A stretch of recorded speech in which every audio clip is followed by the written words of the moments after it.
Welcome to marriage பரிகாரம். இன்றைக்கி எதை பற்றி பார்க்க போகிறோம்னா, மிதுன ராசி திருவாதிரை நட்சத்திரத்தை பிறந்த ஆண் பெண்ணுக்கு பார்த்திங்கன்னா திருமண பொருத்தம்.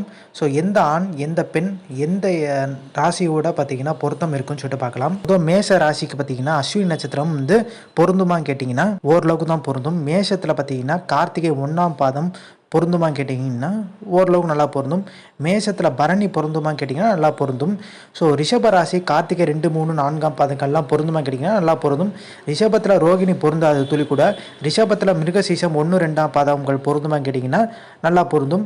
மிதுன ராசி பார்த்திங்கன்னா மிதுன ராசினால் நான் அது பெரிய லெவலில் சொல்ல மாட்டேன். ஸோ சேர்க்கவும் கூடாது, அதனால் தவிர்த்துறேன். கடக ராசி பொருந்துமான்னு கேட்டிங்கன்னா புனர்பூசத்தில் 4ஆம் பாகம் பொருந்துமான்னு கேட்டிங்கன்னா துளி கூட பொருந்தாது. கடகம் பூசம் பொருந்துமான்னு கேட்டிங்கன்னா பொருந்தாது. கடகம் ஆயிலம் பொருந்துமான்னு கேட்டிங்கன்னா துளி கூட பொருந்தாது. சிம்மம் மகரம் பொருந்துமான்னு கேட்டிங்கன்னா துளி கூட பொருந்தாது. சிம்மத்தில் பூரம் பொருந்துமான்னு கேட்டிங்கன்னா ஓரளவுக்கு பொருந்தும். சிம்மத்தில் உத்திரம் 1ஆம் பாதம் பொருந்துமான்னு கேட்டிங்கன்னா ஓரளவுக்கு தான் பொருந்தும். கன்னி உத்திரம் 2, 3, 4ஆம் பாதங்கள் பொருந்துமான்னு கேட்டிங்கன்னா ஓரளவுக்கு பொருந்தும். கன்னியில் பார்த்திங்கன்னா அஸ்தம் துளி கூட பொருந்தாது. கன்னியில் பார்த்திங்கன்னா சித்திரை 1, 2ஆம் பாதங்கள் பார்த்திங்கன்னா ஓரளவுக்கு நல்லா பொருந்தும். துலாத்தில் பார்த்திங்கன்னா சித்திரை 3, 4ஆம் பாதங்கள் பார்த்திங்கன்னா ஓரளவுக்கு தான் பொருந்தும். அதே மாதிரி துலாத்தில் பார்த்திங்கன்னா சுவாதி துளி கூட பொருந்தாது. துலாத்தில் பார்த்திங்கன்னா விசாகம் 1, 2ஆம் 3ஆம் பாதங்கள் பார்த்திங்கன்னா துளி கூட பொருந்தான்னு சொல்ல முடியாது, ஓரளவுக்கு தான் பொருந்தும். நல்லா பொருத்துகிற அளவுக்கு இல்லை. அடுத்து பார்த்திங்கன்னா விருச்சிகம் விசாகம் 4ஆம் பாதம் பார்த்திங்கன்னா ஓரளவுக்கு பொருந்தும். விசாகத்தில் பார்த்திங்கன்னா அனுஷம் துளி கூட பொருந்தாது. அதே மாதிரி விருச்சிகத்தில் பார்த்திங்கன்னா கேட்டையும் துளி கூட பொருந்தாது. தனுசு மூலம் பொருந்துமா கேட்டிங்கன்னா ஓரளவுக்கு தான் பொருந்தும். தனுசும் புராடம் பார்த்திங்கன்னா நல்லா பொருந்தும். தனுசு உத்திராடம் 1ஆம் பாதம் நல்லா பொருந்தும். மகரத்தில் பார்த்திங்கன்னா உத்திராடம் 2, 3, 4ஆம் பாதம் நல்லா பொருந்தும்.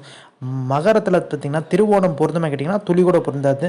மகரத்தில் பார்த்திங்கன்னா ஆவிட்டம் 1, 2ஆம் பாதம் ஓரளவுக்கு தான் பொருந்தும். கும்பம் பார்த்திங்கன்னா ஆவிட்டம் 3, 4ஆம் பாதங்கள் பார்த்திங்கன்னா ஓரளவுக்கு தான் பொருந்தும். கும்பம் பார்த்திங்கன்னா சதயம் துளி கூட பொருந்தாது. கும்பம் புராட்டத்தில் பார்த்திங்கன்னா 1, 2, 3ஆம் பாதங்கள் பார்த்திங்கன்னா ஓரளவுக்கு பொருந்தும்.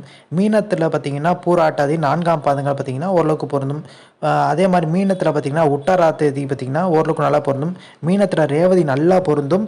ஸோ இதெல்லாம் பொருத்தம் சொல்கிறது பொதுவான காமனான பொருத்தம். நீங்கள் உங்கள் சுய ஜாதகத்தை பார்த்திங்கன்னா ஜோசியக்காரர்கிட்ட நல்லா காமிச்சு திருமணம் செய்யணும். இப்போ நான் சொன்னது பார்த்திங்கன்னா ஸோ அந்த திருமணத்துக்கு ராசி நட்சத்திரம் இது காமனாக பொருந்துமா பொருந்தாதான் சொல்லியிருக்கேன்.